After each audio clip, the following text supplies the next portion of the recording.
I don't know how I know. I just know.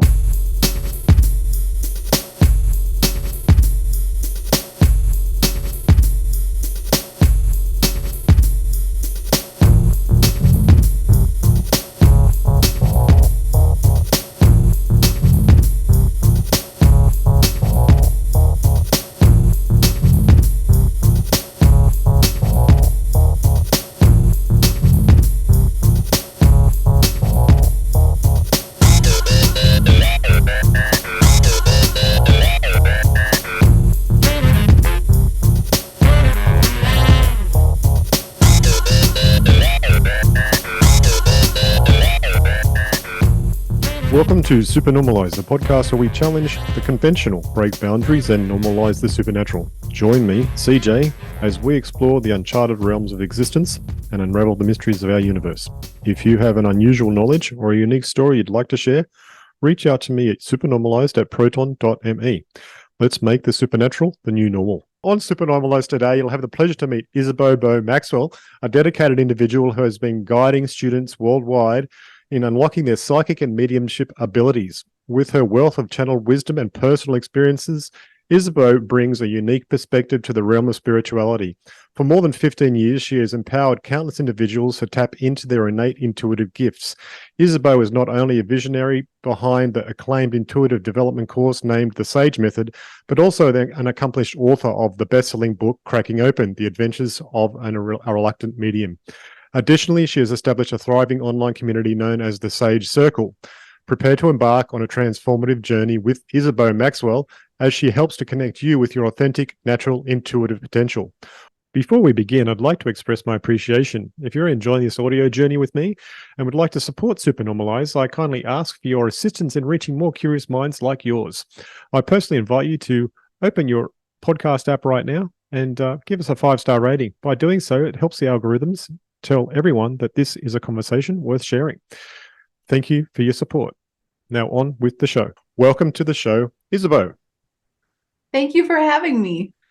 Do you prefer Isabeau or Beau? I think I'm used to Beau. Okay. So Beau, yeah, it's short, it's quick, it's easy. It's been my nickname for a long time. Okay, so welcome to the show, Beau. Thank you. So I'm really puzzled by, because I read all of the information around you, and you said that you like the reluctant medium.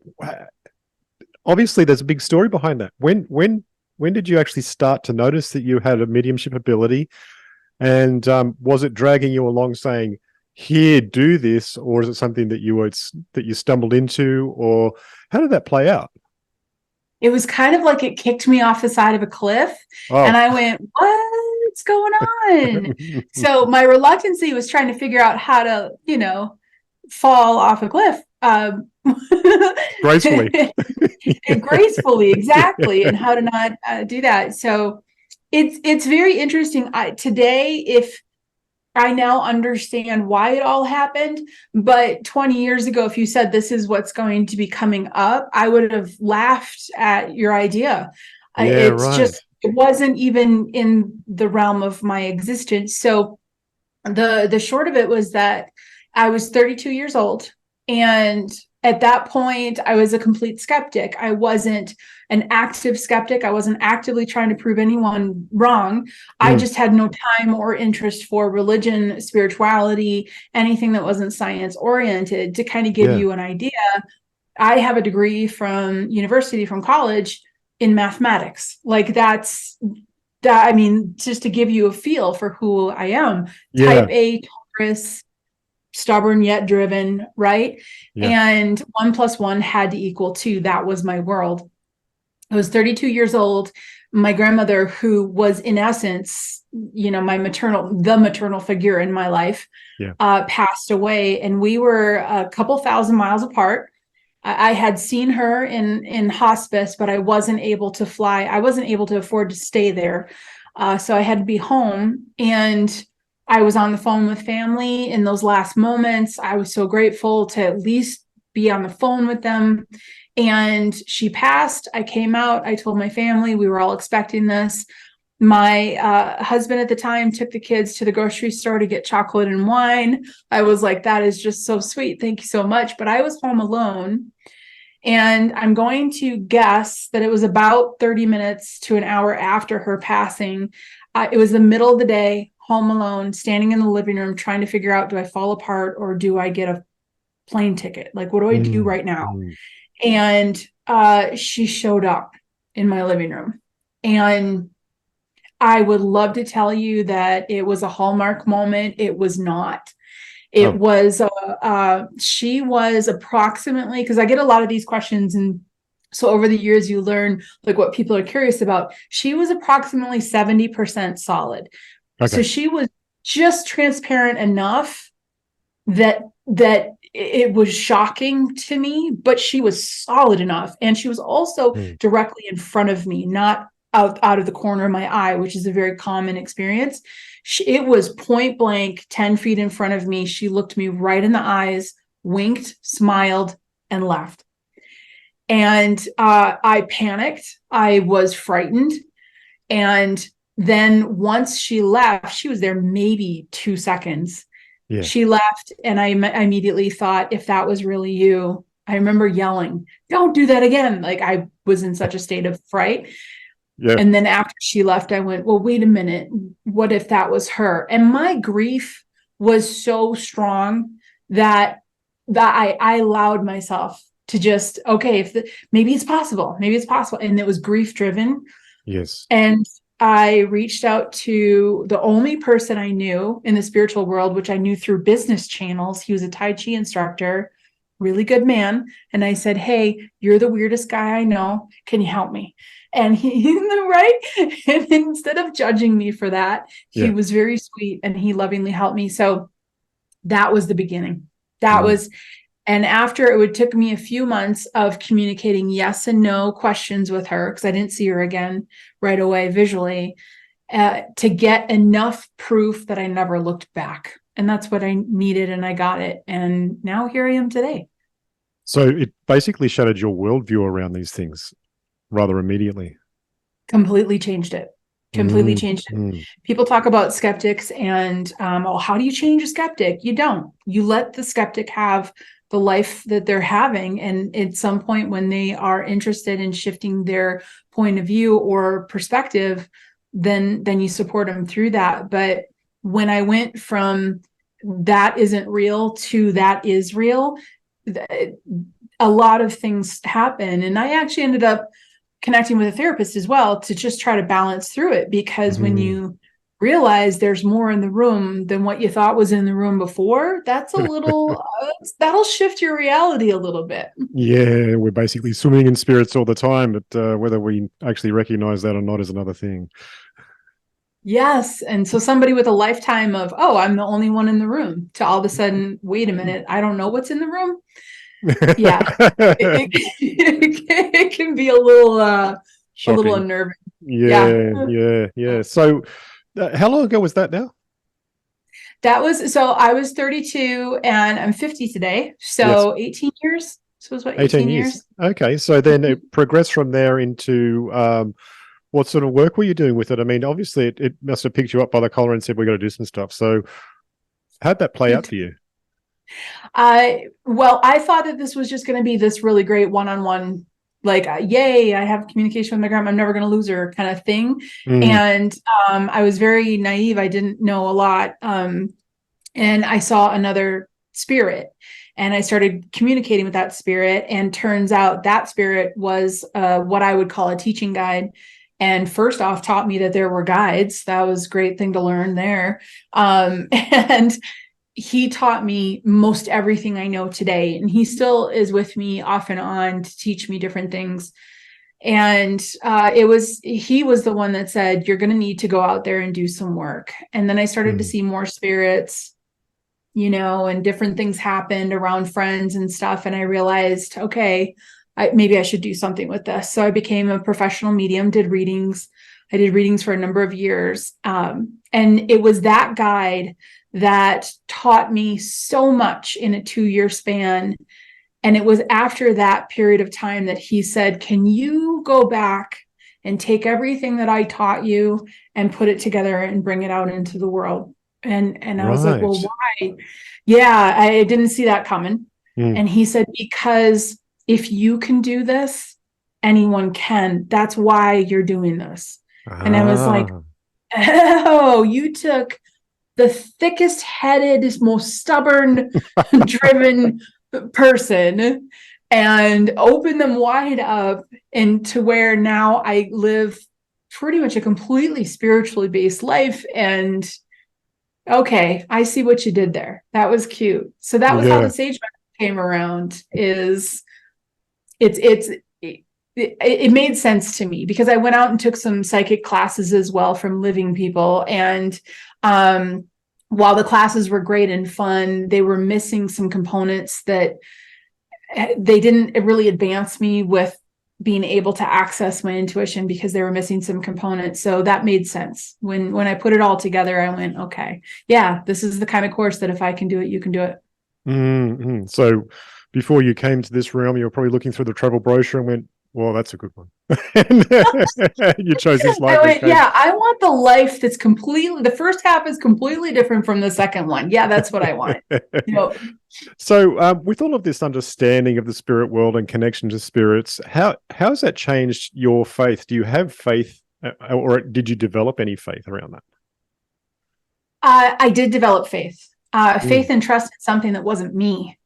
And that was a big one for me because everything in my life I believed was reliant on me. And I realized how alone I was. I realized how materialistic I was. I realized how closed off I was from seeing other people in the world. And walking down this path is really kind of the beginning of a life of compassion and a life of real actual enjoyment. I guess that's what I would say is what's one thing you really took away from the transition from where you were to where you are today. I actually enjoy my life now. I didn't even realize how much I didn't enjoy it. Now I actually really am excited for my life, if that makes sense. Yeah. It sounds like you became more engaged in life by expanding your worldview. Yeah, it's like you wake up and you say, I'm in it.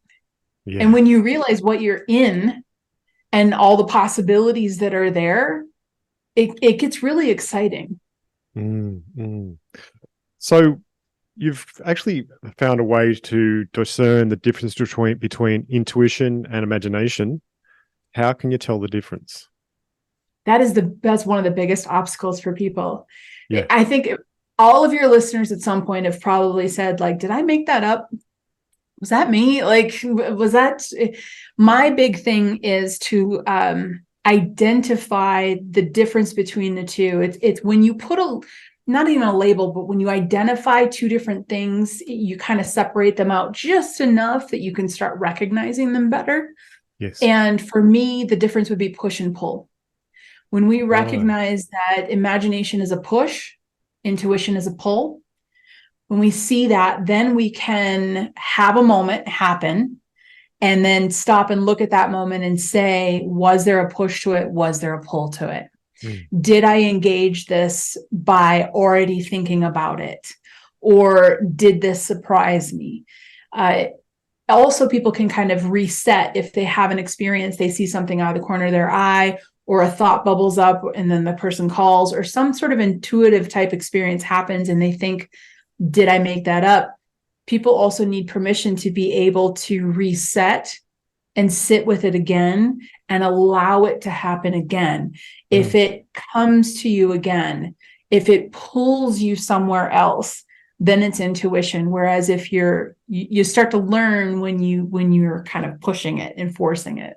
So you learn like a fine-tuned version of discernment there. It is. It's a discernment, and I think that the beauty of being able to create that discernment is just having words. And so start with the words push or pull. Was I pushing? Was I pulled? And you'll start to feel it. You'll start to engage. I have a lot of individuals that come through the program in the community who have the very common saying of, I don't know how I know, I just know. Oh, yeah, that's a very common statement. Right? It's so common. And Yeah. I love it because if anyone has judgment on that, I want them to kind of put the judgment to the side, because what you just said to me is Yeah. I am intuitive. That's right. I don't know how I know, I just know that is literally you saying I'm intuitive.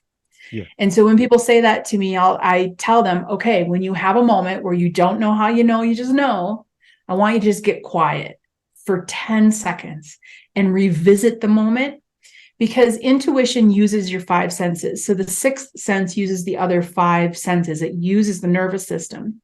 And when somebody says, I don't know how I knew, I just knew, it did use one of your five senses, but it's so far in the distance for you that it hasn't come to the forefront. You don't have that awareness yet. Intuition, what this means is that intuition is flowing through you like you're breathing. You don't recognize that you're breathing, you just are. And that's what that statement is. So when you stop, give yourself 10 seconds, revisit the moment that you quote just knew. Revisit that moment and look for one of the five senses. Just allow yourself to see if one of the five senses spoke. That's when people start to catch it. And they'll say, you know what, Beau, you're right. I did. I think I saw a flash of a truck, or I saw a flash of a word. And it's not until we give ourselves that 10 seconds to revisit it that we start to see which of the five senses is actually causing this to happen for us. Within that space, it allows that spirit or understanding or that connection to speak one more time so you can hear it more clearly. Yeah, because your intuition will do that for you.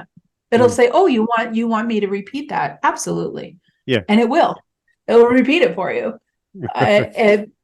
Our guides, our loved ones, source, our intuition wants us to receive the messages. It helps with the whole process if we are aware. If we're aware, the whole process is a little smoother. And so it wants that for us. So when we ask for it, we will receive it. Yeah, yeah. So what are the things that actually block your intuition? Chaos, clutter, clutter. So I use a general umbrella of clutter. Okay. And under that general umbrella of clutter would be emotional clutter, environmental clutter, mental clutter, things like this. Anything that fills up the brain. The analogy, which is a little bit corny, but it's one of my favorite analogies, is if every item in your life, everything that is left unspoken, every argument, every disagreement, every to-do item in your house, the painting that has the broken frame, if each and every one of these things is a hamster running on a hamster wheel in your mind, my question is, how many hamsters on hamster wheels is in your mind? How busy is that environment? And now we're asking our intuition to flow through that. So clutter. And this is the part that can be tough for a lot of us. This is part of the reason why I had a therapist in the first 2 years, is that a lot of this clutter involves inner work. We need to do the inner work to clear the clutter. It's just part of the process. And this is the biggest piece that I've found a lot of courses don't teach, is really the inner work and soothing the mind. When we soothe that mind, that's when we can feel the intuition more clearly. And do you have any techniques that are very basic and simple techniques that are a start to that sort of process besides removing the clutter? I mean, is there ways to remove the clutter that a person can do in their everyday? I wish that we could just remove the clutter without the inner work. Wouldn't that be fun? Like, I don't want to go through any of the stress or any of the thought process around that old thing that happens or the old pattern that I do. I don't want to shift into a new habit, right? Yeah. I wish I could do all that. I think that the two things that are the most impactful for people immediately, number one is understanding that you do not have to have a completely decluttered life to be intuitive. It doesn't have to be fixed. Your house doesn't have to be perfectly in order. Your relationships don't have to be perfectly in order. When I say declutter, I mean be in the act of decluttering. If you are actively working toward improvement and balance, your intuition will be wide open. wide open. It's not an end goal. It's an activity. It's a state of being. If you're in a state of being of working at the pace that you can work at to do the inner work and the balancing and the decluttering, your intuition will be 100% wide open. So it's not an end result. It's a shifting into really self-care, which is hard for so many of us, isn't it? Yeah. It's because that self-care opens you up to self-awareness. When you open to self-awareness, that's when you feel, see, and hear your intuition. It's when we're numb to that. It's when we clutter so we can become numb that we can't feel it. That's the first thing I tell people is let yourself off the hook right now. Just get into the mind frame and the pattern of self-care, and your intuition is going to open up. The other thing that I tell people is to take care of your energetic body. When you recognize and take care of your energetic body, absolute game changer, huge. And it takes 10 seconds once a day to do this. It's just a mental practice of grounding, clearing, and protecting. Ground yourself to Mother Earth. Just imagine your feet in the dirt. Clear out what you don't need. Just imagine all the energy that's not yours, that you don't need, washing away, or wind blowing through you. Just imagine something, getting rid of all the junk you don't need emotionally. And then protecting, like imagine a bubble going around yourself that's kind of like a filtration bubble, like a protective bubble that doesn't let in what you're not supposed to carry. People who are very sensitive and caring and compassionate automatically kind of grab on other energies around them. And then we wonder why we can't fall asleep at night, why we can't, why we're stressed out about somebody else's issues instead of why we can't focus on ourselves, because people say, oh, self-care. Oh, that's great, Beau. Thanks. Yeah, I'll get to that when I can. I have to solve these other 6 people's problems first. And that's the compassionate, caring person's pattern. So when you acknowledge that you have an energetic body, right? Reiki practitioners, meditation, all of this taps into this energetic body. And when you start to recognize it and take care of it once a day, grounding it, clearing it out, protecting it, it's an absolute game changer. You have clarity unlike what you normally have. I tell people, try it for a week, see what happens. Yeah. So you've actually got a lot of feedback then from your students and practitioners of your methods. They've been given advantages. What sort of changes do they see in their lives once they start really tuning into their intuition? Well, do you want the really funny ones or the standard ones? We can go through both if you like. Some of the fun ones are when people start doing GCP for themselves. And some people also do GCP, the ground, clear, protect that I talked about. Some people also do that for like their home, environment, things like this. They start to see that the negative people in their lives don't call as often, don't stop by as often, don't pester you as often. And I have a lot of students that come back to me and go, why? Why all of a sudden are the negative people in my office not bugging me anymore? They started bugging other people. And I'm like, because like attracts like. Yes. And when you're clearing out that energetic body, you let go of the complaints that they gave you yesterday, so you didn't carry them into work the next day. And they're no longer magnetically drawn to you. Yeah. So some of the quirky things that happen when we take care of our energetic body are, the negative people that tend to be drawn to you to just dump on you. Yeah, that slows down. Another kind of quirky thing that happens when you start to get that care of that energetic body is you start to respond instead of react. And this one fascinates me because think of your energetic body like a bubble that you're in, right? It expands outside your physical body. When, for example, I would never wish this on somebody, but when a person, for example, yells at you, the energy of that anger is going to hit and implant into your energy body before your ears ever hear the words. Everything in this existence happens energetically before it happens physically. And so this is why you can walk into a room and you're like, ooh, someone in here's mad. I can feel it. But we don't acknowledge that we're feeling that. So when we start doing this, we are going to shift. And this happened big time for me because, like I said, I'm a bit of a stubborn Taurus, right? So this happened big time for me. People would come up to have like a reaction of some sort. And I found I wasn't instantly getting pulled into it. Like I wasn't instantly pulled into wanting to react back. It almost started turning into where I was like watching a television show. I was like, this is interesting. Like I'm not, yeah, right. You usually get sucked right into it. That's right. You step back. Yeah. And then you have to like count to 10 and you got to do all this. But I started to find that once I started doing GCP, the energy that wasn't supposed to affect me didn't, because I was setting that intent. I was almost taking control of my own emotional space, if that makes sense. Yeah, creating boundaries. I created a boundary. And so I'd go out in public and somebody would do something and I'd be like, wow, that didn't trigger me. That's interesting. And so that's some of the quirky stuff that happens. But one of the things that's pretty standard that happens that a lot of people are going to be like, yeah, I'm aware of that.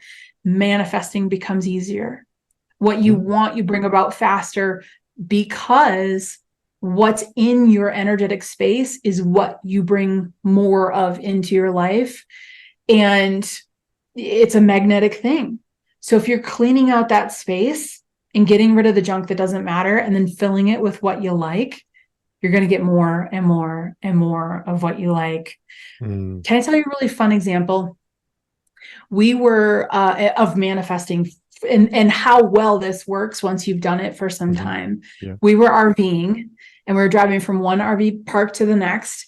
And in that road trip, I said to my partner, I've seen this new thing where people throw axes at bullseyes in these bars. It's like an axe throwing bar. I'm like, that sounds great. I've never thrown an axe. Can we find one of those? He was like, yeah, let's do it. All right, great. And that's it. I put that statement into my energetic body, set the intention of just being like, I'm going to find one of those. That's what I want to do. We land at the next place, and the next place happened to be a town fair ground. And we went to bed, woke up the next morning. My partner comes in. We're literally in an RV in the middle of a town park, right? And my partner comes in and says, guess what? The farmer's market came. And all I could think, because it's morning, I'm like, great, go get some vegetables. Like, why are you telling me this? And he said, no, you got to get up, because at the farmer's market here in the park that we're staying at that just showed up, there's a mobile axe throwing unit. And I was like, are you kidding? He goes, no. And I was like, sweet. So I put on my boots and grabbed a cup of coffee and went out and threw axes. That's what life can potentially be like, is it just starts to become a little bit more of a flow, like a river. Yeah, I was going to say, it sounds like a flow. It's a flow. And you step into it and then you start influencing it, and changing the probability more in your favor, which is a Yes, exactly. That's the best way to say it. Changing the probability more into your favor. That's exactly what it is. Yeah. So can everyone actually access strong intuition? Yes, every single person. It is, it's very natural, like ridiculously natural.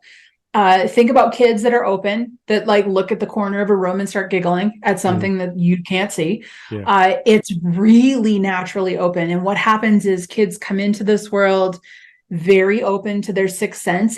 They're open to their sixth sense just as much as they are the other five. Yes. And then they go through the teen years, which, as we all remember, was absolutely fabulous and very cluttering.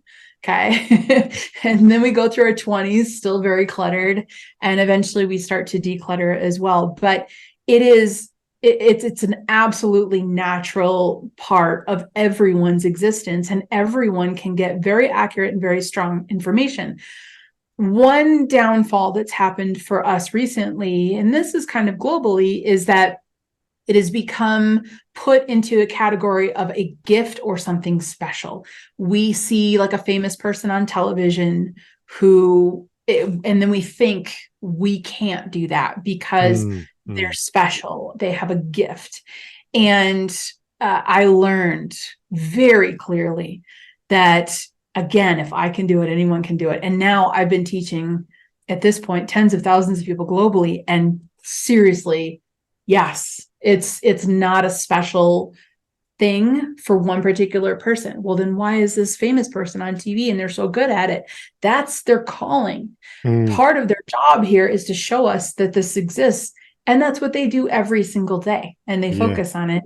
So, but that doesn't mean that your typical person who's not on television can't also have that kind of connection. Yeah, I think all these abilities are natural to us, yet we just seem to put masks over them as we grow up, and our parents say, "Oh, yeah, that's interesting," but they don't actually encourage it. So, yes, we put masks on as we grow up. Yes. Yeah, but they come off over time too, and as you found that it's to great benefit of yourself and others now, which is really good. It's a great benefit, and you feel less alone. You know, I was just talking to a friend again on that same RV trip. We had a larger RV. It was a very heavy RV because it was bigger in size. So it was a 20,000 pound RV. We were driving, and the truck flashed a notification to say that the RV and the truck were no longer connected on the freeway going like 70 miles an hour. And that's scary, because what that means is that we can't use the brakes to this 20,000 pound piece of equipment any longer. So he slowed down, pulled over, we checked it. We just figured, let's just get to the next campground.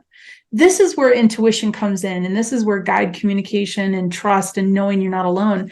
When we were pulled over the side of the road, and I'm thinking, all right, we're going to get back on the freeway with a 20,000 pound piece of equipment with no brakes. I said, that's where you say to your guides, are we okay? Yeah. And my guide said, yes, you're okay. And I said, what is it you want me to know? Let me tell you, that question, write that down, put it on your bathroom mirror. What is it you want me to know?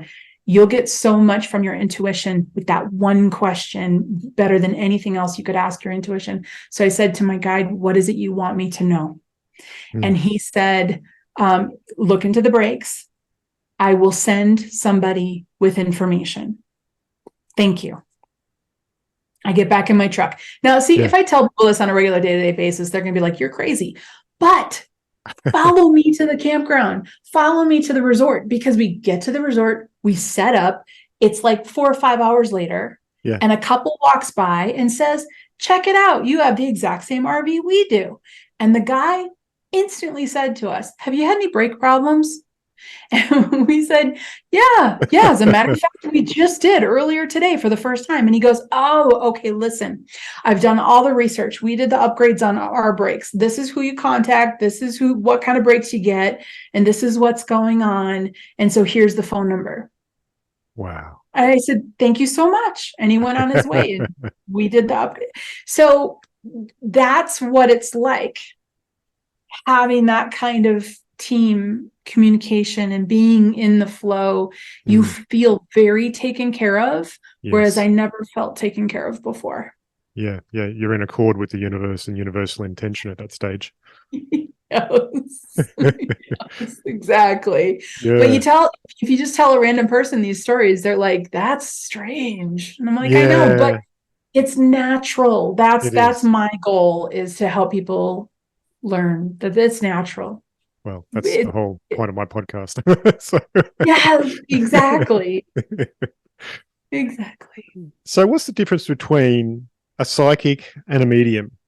How does that work?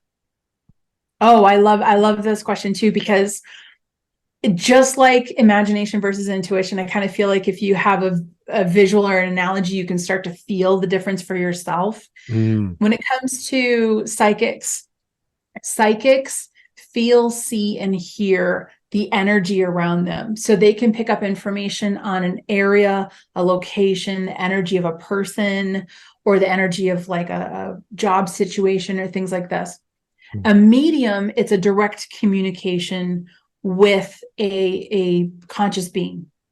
So my joke with my friends is that if I'm very much medium and I've got a little bit of psychic, but not enough to go pro with, kind of thing, right? And so my joke with my friends is that if I lose my car keys, I can't just close my eyes and tap into the energy of my car keys. I have to like wait for a deceased person to show up so I can say, hey, do you know where my car keys are? That's really the difference between a psychic and a medium. And the analogy I use is if the person you were reading was like a body of water, like a lake, if you were psychic and you were going to read this lake, this person who is a lake, you would run off the end of the dock, jump into the water, swim around, and just tell them everything that you see, feel, and hear. Whereas if a medium was going to read this person, who in this analogy is like a body of water, they would walk to the end of the dock and they would stand there until a boat with a deceased person or a guide pulled up. They'd get in the boat, they would drive them over to the one spot in the lake, and they'd say, okay, now dive in and learn about that. So mediums are very much in a conversation with and repeating and delivering information from a being, whereas a psychic can just submerge themselves in an area and pick up information. Yeah, an area in time and space. Okay. Yeah. So how do you actually feels like a conversation, you're probably more medium. If it feels like you're kind of submersed in it, then you're probably more psychic. Right. I guess we're all a mix of the two in different degrees as well. Yeah, absolutely. It would you fall somewhere on the spectrum. I have psychic moments, and I just think they're great because I have more mediumship moments than psychic moments. So yeah. So how do you actually connect with your spirit guide? I mean, I've connected with mine in the past and did a lot of work with her, and it was a very interesting time. And I did test her when she first turned up and made sure she wasn't something else. and in time, I learned a lot from her. But I got to a certain stage where she said, "No, you've got to have a human life. I'm going to drop off for a while," and she's disappeared for a while. And it was very interesting times. Though I'd had a lot of intuition, a lot of psychic experiences, and lots of connection with all sorts of things and people in different dimensions. But it all worked out to be really very interesting. But so for me, that was a connection that just sort of happened after I did lots of meditation. So what do you recommend as a way of connecting with a spirit guide? I feel like you really nailed it on the head right there, because you did. Because if somebody said to me, what's the one thing that I can do? My answer would be to, on a repeat basis, get quiet and allow. Yeah. So when you said like through a whole series of meditation, that's exactly what it's about. Guides are really about commitment. You do need to show up. Even if you show up once a day for just 2 minutes, you need to show up. When it comes to guides, in essence, they see everything coming for you and they know everything that's happened. And they only have the job, not even only, I shouldn't say only, but they have the job of making sure that your wishes and your goals and your direction, that you're able to get there through signs or interactions, interceptions, sometimes things like this. So they're working for you. And my analogy is that they're like the teachers in the teacher lounge.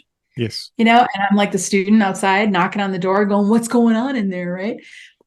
So with that said, when we approach guide communication as if we want to be on the team, that's different than when we approach guide communication just wanting to know everything. Right. And I say this out of experience. I say this because I remember when I first realized this is all real. This teaching guide is like legit, because he would tell me things and then the very next day they would happen. That's what happened. And yeah, exactly. And you think, I can't even make this up. This is real. This is really happening to me. And it's exciting. So then I came back literally with a list. I still have it in my journal, a list of all these questions I want to know. Like when I finally came to the conclusion that there was this being here that could just tell me anything, I sat down and I remember saying, what are my kids going to do when they grow up? How much longer are we going to live in this house? When am I going to get a new car? And you know what he said to me? He said, those are stupid questions. And I was taken aback. And you're laughing because you've had interaction. Yeah, I've done something like that. Direct, right? Yeah. And I remember thinking, no, they're not. And he was like, yeah, they really are, because they're going to happen. It's going to unfold. Ask me something helpful. And that's when I realized, when I shifted my mentality from just wanting to know everything into let me be a part of the team, I can help. Then all of a sudden, more and more information came in. This is what you need. So instead of being that student pounding on the door, I was like, I could be a teacher's aide and come on in and actually help. Then they were like, yeah, come on in. So that commitment to helping your team help you is big. It's really big. And the meditation, like you said, that repeat, just get quiet and receive, quiet and receive. Again, my favorite sentence. What is it you want me to know? What is it? And see, now that I say that sentence, it makes more sense. What is it that you want me to know? Instead of what I want to know from you, what is it that you want me to know? And then all of a sudden, did you experience this? Like doors just opened, like windows, massively. right? Yeah, but I wasn't actually looking for a guide. I was really surprised. Yeah. This extra like intuitive voice just popped into my head, and it was female, and I was quite shocked by it. I was like, okay, I'm probably crazy, but there's something here.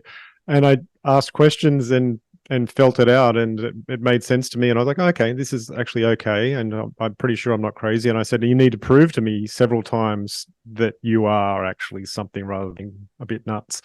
And she did. She did some things. She said, okay, the next 3 minutes, this person's going to walk into the shop where you're working at the time and say this to you. And I was like, okay. And they did. And I went, oh, okay, that worked. So I did that test a few times. I was like, okay, you're real. So what do we do? And by being the person that just said, okay, what do you do? I'm here. Let's do it. It opened things up, and my intuition just grew in leaps and bounds. And I had all sorts of phenomenal abilities that helped others at the time. It was very interesting times. Isn't that beautiful? Yeah. I love that she was there to guide you and help you with that. They are all there for each of us. We all have our access to, and I work with people all over the globe. So I work with all different types of paths, religious, spiritual. My thing is one way is not the only way. We're all here to have all different ways. So let's just cheerlead each other on. Yes. And, so it doesn't matter what you call it. It's what your heart connects to. So is it source? Is it guides? Is it spirits? Is it angels? It doesn't matter what you call it. It's your connection. And when you can get that direct connection open, which is what I'm hearing you did, then you have that moment where you just smile and you're like, seriously, I can't make this up. Like that just happened. What's going on? It was surreal. I can say that. And I didn't tell anyone at the time because it was just too off the wall. Yeah. It's and then you just keep having those moments, and it helps. It does. People say, well, do you have to demand proof? If you really feel more comfortable with proof, it's okay to say to them, I'm on board. I'm working toward this. Any proof you can throw me would be really helpful. It would help me, because guides and loved ones and source, they don't have the human judgment. Yes. So they're not approaching connection with you in any sort of judgment, right or wrong, good or bad. They're approaching the connection with you, getting you from A to B. And so when we realize that it is okay for us to say, hey, I need a name for my guide. Yes. If you asked your guide what their name was, they'd be like, I don't know, pick one. Names, that's not really in the realm of what we exist in. That's right. But guides love you enough to know that you need it. Right? Yeah. So if you have like 3 guides at one time, for example, it's very common. It's helpful to know the different names of the different guides, and your guides will help you with assigning names because they know that will help you. If it helps you, it helps them. That's all that matters. Well, look, when she turned up, one of the first questions I asked her said, why are you female and why do you look like that in my imagination? And she said, this is the best form that you're going to listen to right now. and I got that. I was like, okay, I'm hearing you. Well, it's true, isn't it? I remember there was, I really resonate with what you talked about when she said, I'm going to go for a little bit. Yeah. I really connected with that because my grandmother showed up. She started this whole thing off. Yes. I remember the next time I saw spirits after her, I was in a grocery store and there was 3 living people in the aisle and I wrote about this in the book. I turned back, and there was like 6 people, and half of them were transparent. And I panicked because my skeptic 32 years of this isn't real brain went right back into I'm in a horror movie. So I remember like running out of the store. I'm sure I made a complete fool of myself. And I got in the car. My grandmother was in the passenger seat. And she looked at me and she was smiling because I was able to see her again. I had worked so hard at communicating. I was able to see her again. And I was like, did you see that? And she was like, well, what did you think was going to happen? And I was like, oh, yeah, exactly. Okay. All right. So I'm getting more comfortable with it. But yeah, I just got off on a tangent there. I don't know where we were going, but they will show you what you need to see, and they're going to connect with you. Oh, it was a guide. A few months after that, my grandmother said, I'm going to go for a bit.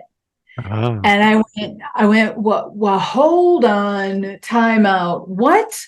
No, you don't have to go anywhere. You don't have time, right? There's no linear time over where you're at. So you can be with me. And I learned later that it was good for her to leave for a period of time because I was really kind of using her as a crutch.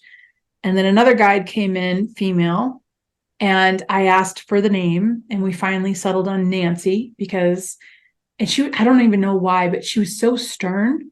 When she came through, my vision of her that I created out of her energy really was she was carrying a clipboard with like a pen, and she was like a checklist, and she was just like rigid. And I remember being like, it was very clear, like she's not going to mess around. And she ended up being a really wonderful gift to me because she taught me things that I didn't realize that I was doing. Like I had a habit of saying things like this is going to sound funny, but, and it was so much a habit in my regular human life that I was saying that in readings, and Nancy would come in and go, really? You just said to this person, this is going to sound funny, but your deceased father's here. That doesn't sound funny. And I went, ooh, wow. I can't believe that came out of my mouth. So she was like grammar Nancy. Thankfully, and she really kind of helped me bring compassion into how I spoke and how because before I was so business oriented and disconnected. Right. So she cleaned up your methods of communication so people understood you better. Yeah, she did. She was like, you really don't say dead, say deceased. It's more loving. And I'm like, I got it. Okay. And then I was able to connect and be on a deeper level with people because of it. But she had that clipboard. I went to a card reader who picked up on her, and it was hysterical because he was such a good card reader. He read a deck of 52 cards. It wasn't even tarot cards or anything. Yeah, right. He just pulled out a deck. Yeah. And I remember watching him thinking, really? And then, he was like, you have a female guide. She has a clipboard. She has like a schedule for you. And I was like, oh, yeah, it was just shocking and wonderful time. So yeah, I love it. Yeah. I think it's a good thing that we connect with our spirit guides and our spirits that are around us that could be recently deceased people, or it could be people that have even been your ancestors that actually have a story for you that needs to be told through your life. So yeah, it's important, definitely important work. And so will people that actually take your course also be able to tune in and access and see deceased people as well? Yes. And that is a question that I get on both ends of the spectrum. On one end, people are very excited for it, and they really hope that will happen for them. The answer is absolutely yes. On the other end of the spectrum, though, I do have people sometimes come to me and say, I want to open up my intuition, but I don't want to see any dead people. And I'm like, I got it. I totally hear you. I have been there. And in that situation, I tell people it's most likely going to happen. You should know that because it's a very natural thing. And we have fear because we don't have a context for it. And I've walked through it myself. What I can tell you is I have never, over all these years, experienced anyone see a spirit or a guide or anything and not be able to handle it. Well, that's a good thing. Yeah. And I kind of flipped the script on it for people to remind them, they're not going to scare you out of this. They want to encourage you to be able to communicate. It makes their job easier, their connection easier with you. They're not going to do something to push you away. So the really scary thing, I come from a generation from the movie Poltergeist. So we have Me too. right? All the 80s were pretty hardcore with that stuff. So yeah. it's fair, but yeah, it's a very natural thing. It's a very natural thing. And when you set the intent to be able to do that, it comes in naturally. And I think also too, as you do tune up into these sort of abilities, that you also are able to set certain boundaries and say, well, not now. Yes. Yeah. I'm doing something. I just want to watch this movie. Don't get in the way. Exactly. You definitely can do that because you start to get in tune with your energetic body. You start to get in tune with the environment around you. And what this ends up feeling like, I would love to know if you feel this as well. What this ends up feeling like is when you've been in it enough and you've experienced enough of the spiritual flow, it starts to become a feeling of knowing when you're leaning into your human and when you're leaning into your spirit, and where your focus is leaning into. And so if you want to watch that movie, you just lean a little harder into that human focus. I don't know if those words resonate with how you experience it. I wouldn't call it a leaning. For me, it's more like a tuning. I feel like I tune some things out and then I can tune other things in. So you could say leaning for sure.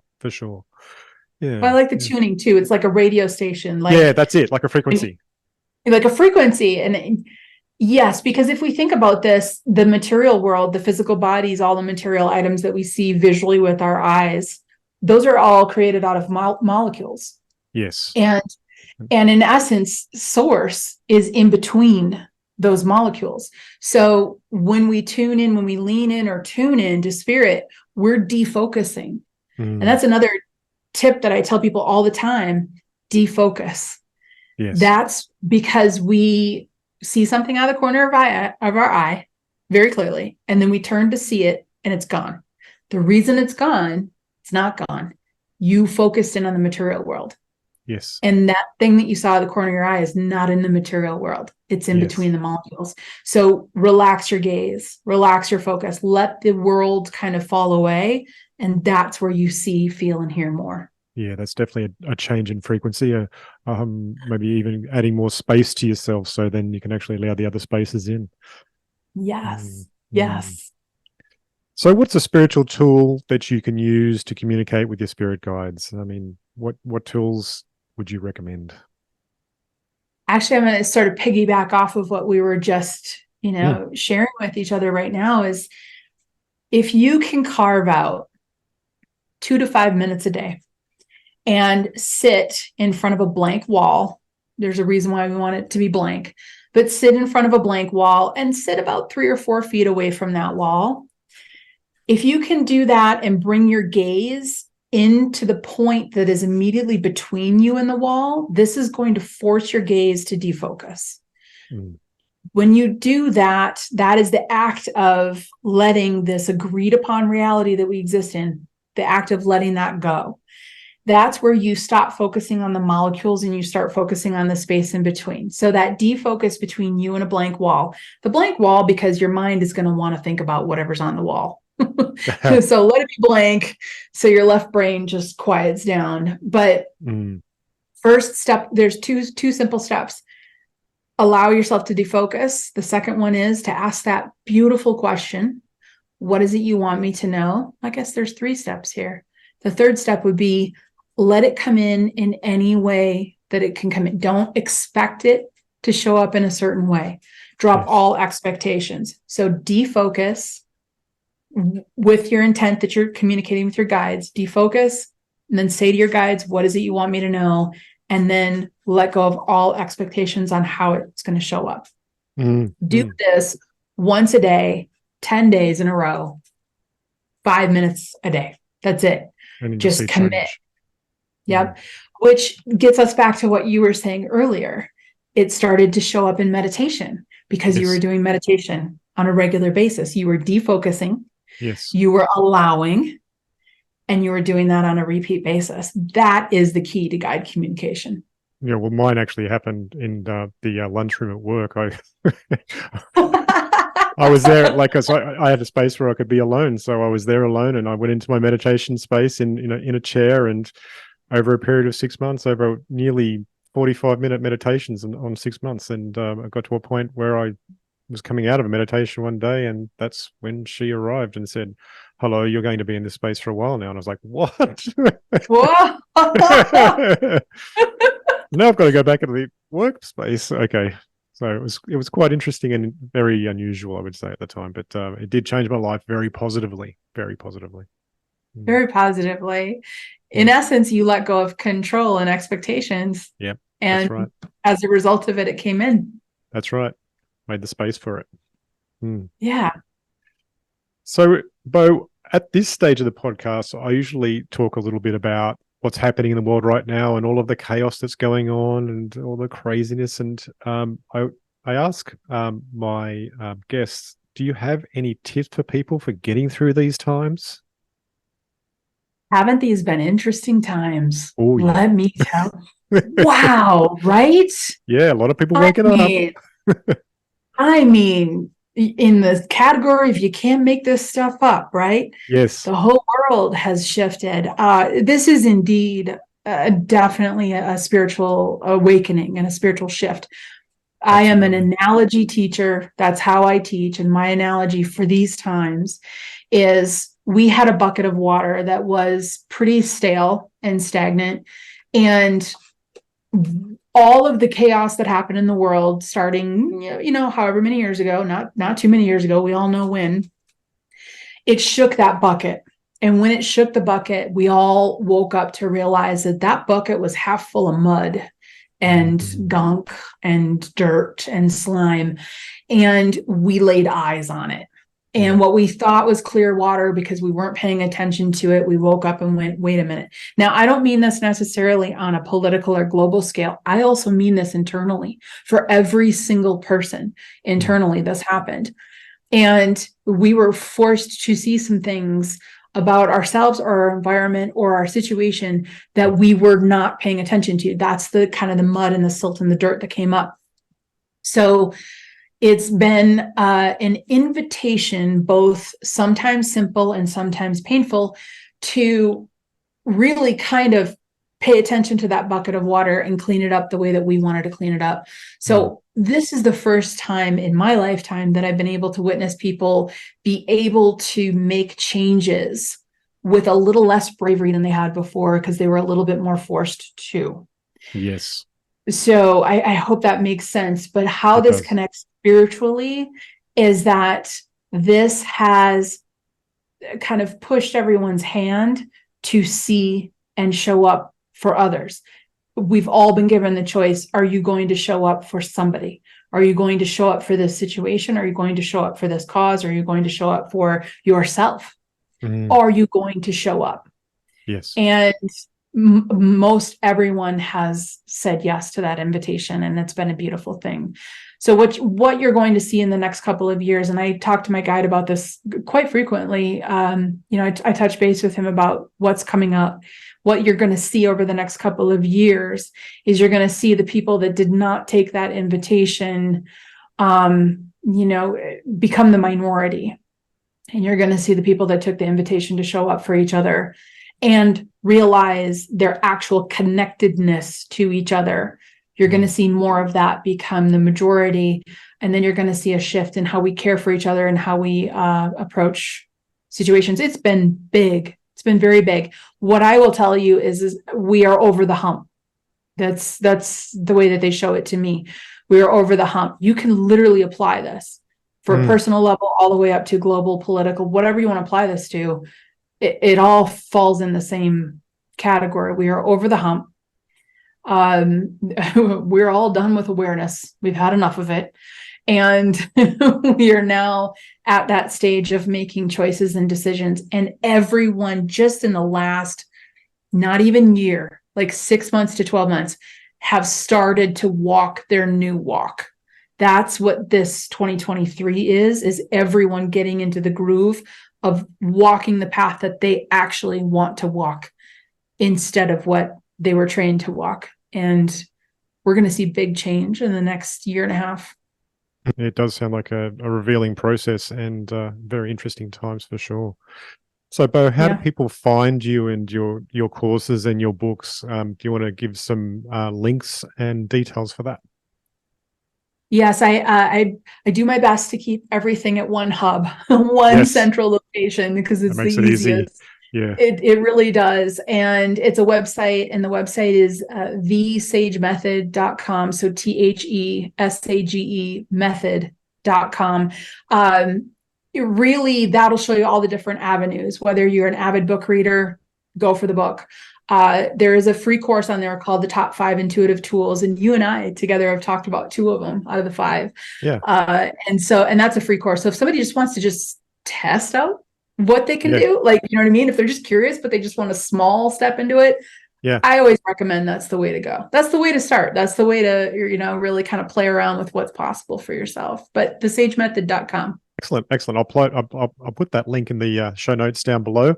And I just want to say thank you. So, Beau, it's been so good talking to you. I feel a kindred spirit here with us attempting to enhance and increase the people's connection to spirit and connection to themselves and their experience of life. Absolutely. I am so grateful that we connected. This was absolutely wonderful. Yeah, thanks, Sage. I'm sorry, Sage. Sorry. Thanks, Beau. I'm going to take that as a huge compliment. Thank you. Okay, well, I hope you have a good rest of your weekend. Thank you so much. All right, bye for now. It was a pleasure speaking to Beau today. The truth that she speaks in her knowledge and understanding of intuition and connecting to spirits and connecting to spirit guides speaks volumes through the information and understanding that she shared with us. I'd suggest jumping on over to her website and joining up for the course. It would be a boon to you if you're interested in connecting with your intuition, with your guides, with your deceased dearly beloveds. If you have something, a healing modality, an experience that you'd like to share on the show, please get in contact with me at supernormalized@proton.me. I look forward to having you on and listening to my next podcast next week. Until then, bye for now.